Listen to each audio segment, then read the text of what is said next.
presentasi pada kelas kita hari ini dengan judul bentuk komunikasi krisis dan solusinya. Nah, di sini saya akan memperkenalkan terlebih dahulu anggota dari kelompok satu. Yang pertama ada Ulis Niate, kemudian ada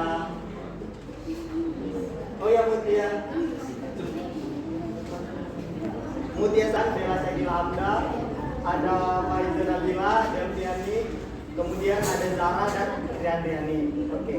Nah, di sini kami ada membahas ada 6 pembahasan. Yang pertama ada pengertian komunikasi krisis, lalu ada penyebab komunikasi krisis itu seperti apa, ada tips mengatasinya, kemudian ada manajemen penanganan krisis, strategi komunikasi krisis, dan contoh dari komunikasi krisis itu sendiri. Nah, langsung saja kita masuki pembahasan yang pertama, yaitu pengertian dari komunikasi krisis yang akan dipaparkan oleh Ulis Niate. Kepada Ulis Niate dipersilakan.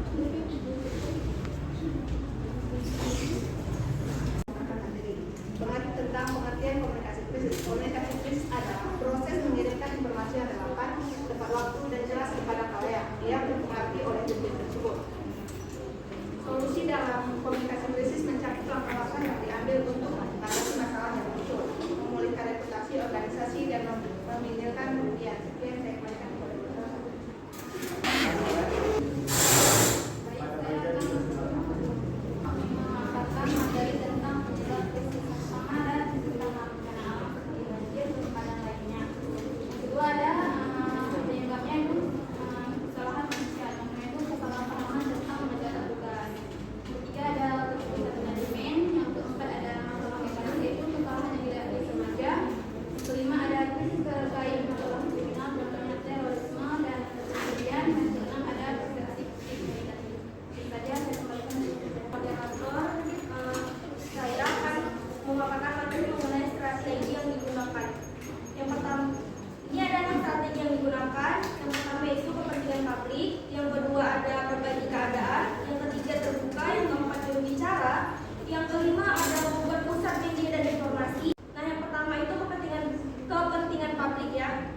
Nah, perhatikan kepentingan publik terlebih dahulu nih.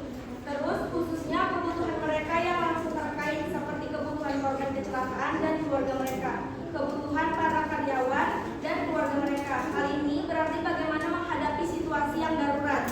Nah, kemudian ada perbaiki keadaan. Nah, kalau misalnya ada krisis berarti kita berusaha dong untuk memperbaiki keadaan itu kan. Kemudian apa sih yang harus kita lakukan untuk memperbaiki keadaan? Yang pertama kita harus bertanggung jawab atas adanya krisis yang telah terjadi. Jadi yang ketiga ada terbuka. Sebisa mungkin kita memiliki sikap yang terbuka ketika adanya terjadi krisis. Jangan menutup-nutupi masalah yang terjadi gitu. Kalau bisa terbuka aja kepada halayak luas, sebenarnya ini masalahnya apa gitu. Jadi teman-teman jadi para publik juga tahu ini sebenarnya masalahnya apa gitu. Nggak nanya-nanya, nggak berspekulasi sendiri gitu lah. Terus yang keempat ada juru bicara. Nah, juru bicara ini menunjuk seseorang juru bicara yang bertugas mengelola akurasi dan konsistensi pesan yang berasal dari organisasi. Informasi ini juga salah satu hal yang paling penting untuk membuat pusat media dan informasi. Informasi yang kita dapatkan tidak hanya dari satu mulut ke mulut lain, bisa jadi dari media yang ada, misal kayak media sosial atau enggak koran, terus majalah-majalah seperti itu. Kemudian jangan berspekulasi. Nah, komunikasi krisis merupakan komunikasi proaktif dan responsif yang faktual. Kumpulkan semua fakta yang ada. Jangan berspekulasi sendiri. Kita berpikiran bahwa masalahnya itu ini. Padahal sebenarnya itu adalah asumsi kita sendiri, bukan terhadap fakta-fakta yang ada. Jadi seperti itu. Saya kembalikan kepada moderator. Selama menghadapi krisis, yaitu yang pertama menerima tanggung jawab yang kita miliki. Yang mana ketika krisis itu datang dalam kehidupan bisnis kita harus menghadapi semuanya. Jangan lari ataupun jangan menghindar dari hal tersebut. Dan yang tidak relevan secara langsung. Yang mana ketika menghadapi krisis tersebut, kita tidak perlu menanggapi pertanyaan-pertanyaan yang tidak relevan atau secara langsung menjatuhkan nama baik perusahaan kita. Misalnya pertanyaan yang mengarah kepada privasi perusahaan atau juga kita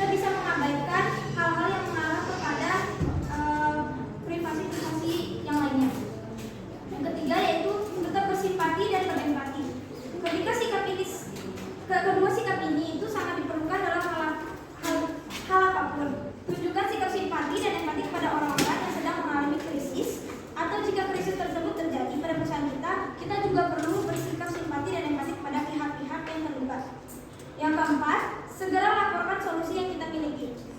Jadi, kita perlu berkomunikasi secara efektif adalah menyatakan apa yang akan kita lakukan ke depannya untuk memperbaiki hal-hal yang terjadi atau hal-hal yang salah yang ada di perusahaan kita. Minta maaf kembali, yang mana untuk memohon maaf kembali kepada semua pihak yang terlibat atas krisis yang terjadi, dan jangan lupa untuk mengucapkan terima kasih kepada pihak tersebut karena telah memahami situasi sulit yang sedang kita hadapi sekarang. Saya kembali. Manajemen penanganan krisis yang akan dipaparkan oleh Ibu Akan materi tentang manajemen penanganan krisis.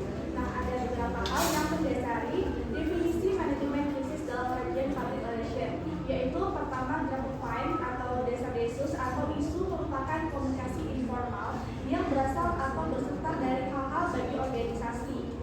Sedangkan secara etimologis, krisis berasal dari bahasa Yunani yaitu krimin, berarti keputusan. Nah, secara terminologi, krisis adalah malapetaka yang dapat muncul secara alami, hasil kesalahan, investasi atau kegiatan. Sehingga apabila kita tarik sebuah perusahaan, maka krisis dapat diakibatkan di breakdown karena dua hal, yaitu yang pertama, secara alamiah, semisal bencana alam. Nah, yang kedua, akibat kesalahan manusia.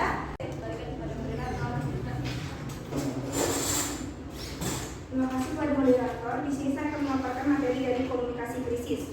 Yang pertama ada immediate krisis atau krisis yang bersifat segera. Tipe krisis ini adalah tipe yang paling ditakuti oleh perusahaan karena krisis yang terjadi muncul secara tiba-tiba tanpa adanya sinyal-sinyal yang menandakan bahwa krisis akan muncul. Tipe krisis ini datang dikarenakan adanya bencana yang terjadi yang berdampak pada perusahaan, contohnya gempa bumi, kebakaran, dan serangan bom. Yang kedua ada emerging krisis atau krisis baru muncul. Contoh dari tipe krisis ini adalah rendahnya semangat karyawan dalam bekerja, terjadinya pelecehan seksual di dalam tempat kerja, dan penyalahgunaan jabatan. Yang ketiga ada sustaining krisis atau krisis bertahan. Tipe krisis ini adalah krisis yang sudah lama atau bertahun-tahun, tetapi masih saja muncul dalam kurun waktu bulanan atau tahunan. Contoh krisis dari tipe ini adalah spekulasi atau rumor tentang perusahaan yang menyebar dari mulut ke mulut lalu disebarluaskan oleh media massa, sehingga hal ini tidak dapat terkontrol oleh para praktisi PR. Itu saja, saya kembalikan kepada moderator. Saya telah memaparkan beberapa materi. Selanjutnya kita memasuki sesi diskusi yang akan saya serahkan kepada Zahra.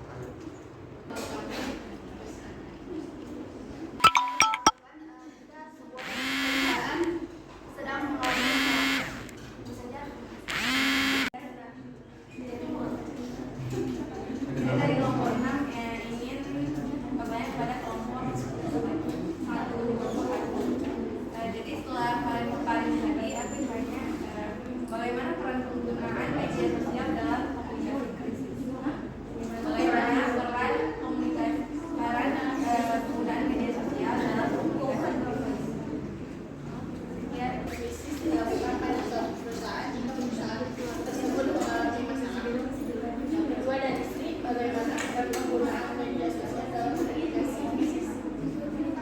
Saya kembalikan kepada Rekan-rekan yang telah memberikan pertanyaannya, berikan kami beberapa waktu untuk berdiskusi.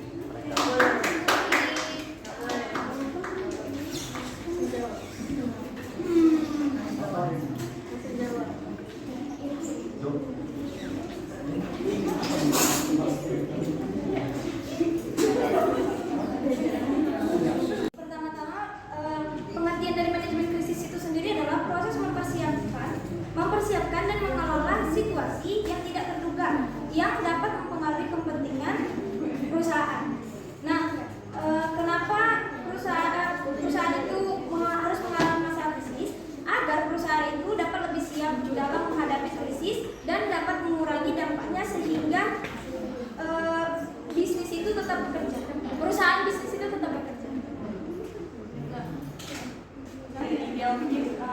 Terkait pertanyaannya, nah pentingnya manajemen krisis bagi suatu perusahaan itu karena pada prakteknya manajemen krisis memberikan perusahaan kemampuan memberikan respons yang sistematis pada saat kejadian cukup serius. Oke, selanjutnya kami akan menjawab pertanyaan dari Sri yang akan dijelaskan oleh Sri Andriani. Media sosial dalam komunikasi krisis. Nah, sebenarnya kita sebagai anak-anak milenial ya, anak-anak Gen Z ini kan tidak terlepas dari yang namanya internet, tidak terlepas dari yang namanya sosial media. Nah, ini cara salah satu perusahaan ataupun sebuah organisasi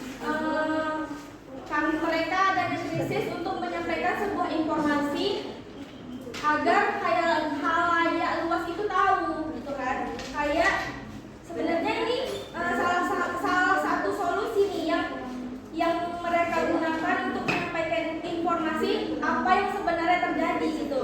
Seperti contohnya kayak kasus BSI kemarin kan, kasus BSI kemarin yang berhari-hari mengalami krisis ya kan, yang berhari-hari mengalami krisis. Kemudian mereka menyampaikan informasinya salah satunya menggunakan media sosial, Instagram contohnya, atau enggak chat WA.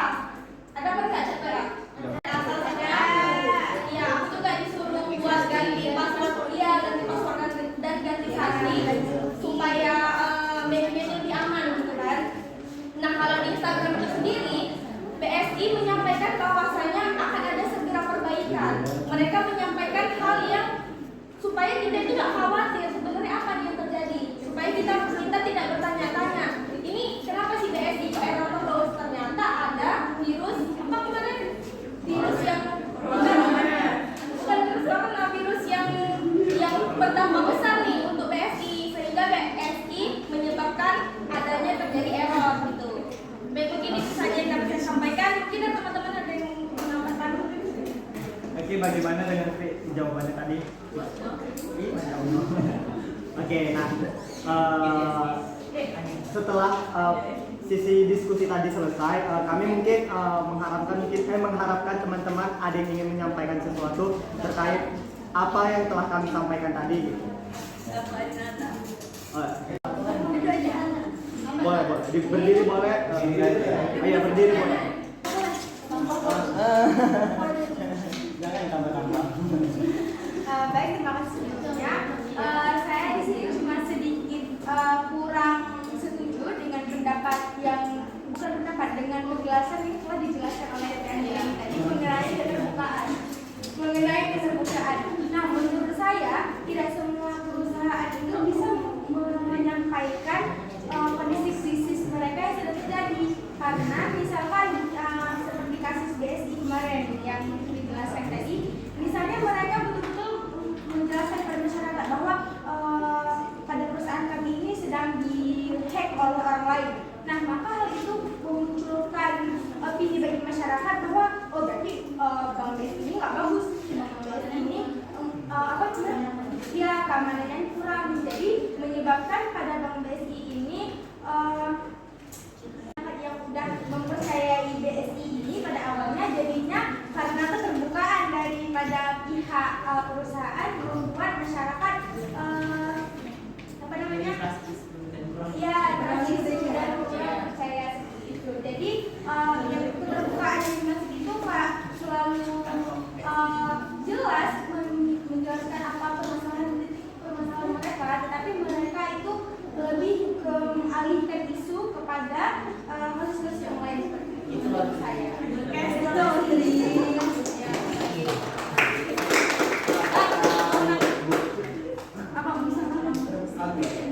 Baik, saya ucapkan terima kasih kepada Zahwa yang telah memberikan pernyataannya. Oke, mungkin ada teman-teman yang lain yang ingin memberikan pendapatnya. Tri atau enggak? Jadi kalau tadi benar yang dibilang Jawa, mereka tidak akan menyampaikan hal yang terjadi sebenarnya, yang kayak misalnya di hack, mereka juga pasti terisu nantinya takut nih mau pakai BSI lagi. Bahkan sekarang karena adanya permasalahan kemarin juga mereka banyak yang beralih kan dari BSI malah ke Bank Aceh atau BCA yang lain gitu kan.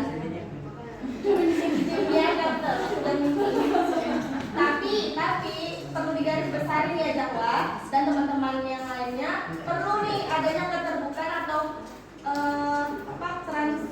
transparan atau hal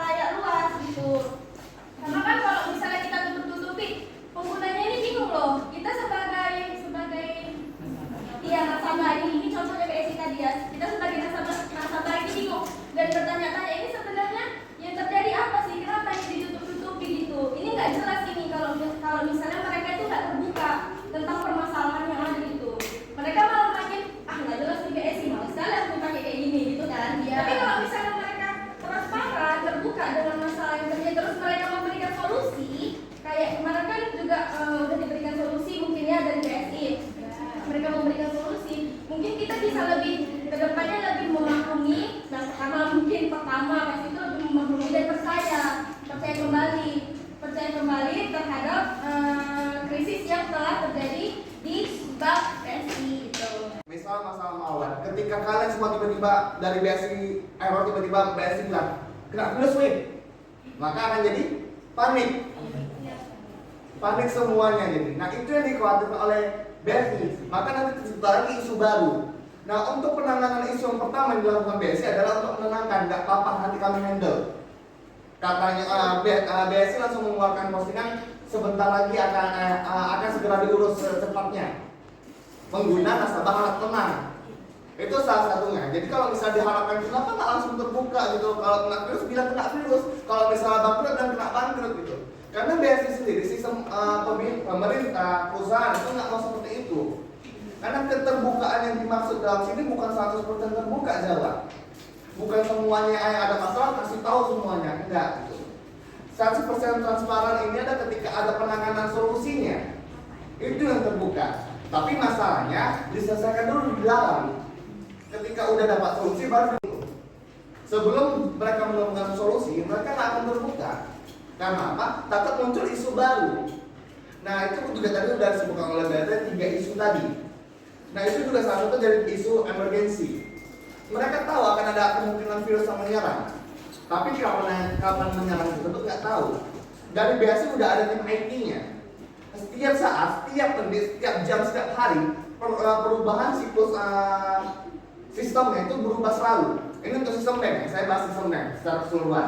Karena apa? Mereka menjamin uang orang, itu bukan uang mereka, itu uang orang, uang nasabah mereka. Maka mereka perbaruan sistem itu rutin.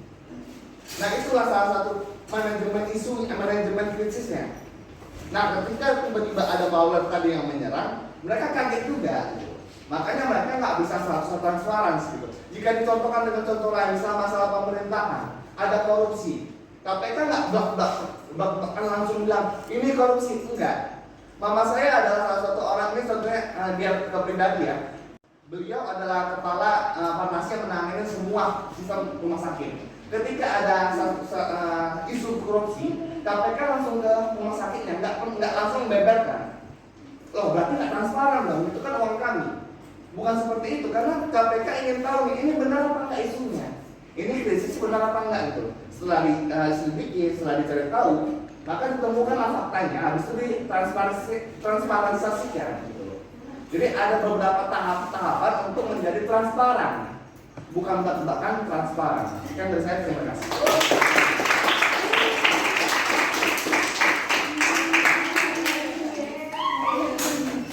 Oke, baik, saya ucapkan terima kasih kepada rekan-rekan sekalian yang telah berpartisipasi dalam diskusi kali ini. Mungkin saya akan sedikit menyimpulkan hasil diskusi kita hari ini. Yaitu dalam komunikasi krisis penting untuk menjaga transparansi dan kejujuran dalam menyampaikan informasi kepada publik. Menghindari retorika yang dapat memperburuk situasi dan fokuslah pada memberikan informasi yang jelas, akurat, dan relevan. Dengan mengimplementasikan bentuk komunikasi yang tepat dan solusi yang efektif, organisasi dapat mengelola krisis dengan lebih baik, membangun kembali reputasi, dan memperkuat hubungan dengan publik. Mungkin itu saja kesimpulan yang dapat saya paparkan. Lebih dan kurang saya mohon maaf. Kami dari kelompok 1 mohon izin pamit. Assalamualaikum warahmatullahi wabarakatuh.